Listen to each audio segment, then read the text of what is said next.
నీ పంచవర్ణాల అంచు నా కన్నుల నా కట్టేనే,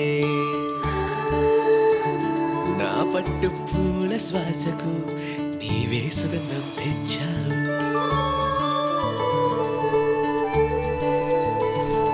స్పర్శ భావంతో నీవు స్వాచత కలిగించావు. భూమిలో లేని భావనన్ని మనసులో నువ్వే తెచ్చావు. స్పర్శించి చూసి వెళ్ళే నించిన భావననిచ్చావు. నీలావర్ణం ధరించడానికి చంద్రుడు కూడా తరిగాడు. కోమల కన్యకు కావ్యాల కానుక కోఆప్టెక్స్. శ్రేష్టమైన చేనేత పట్టుచీరలు ఇండియా మరియు ప్రపంచమంతటా కోఆప్టెక్స్.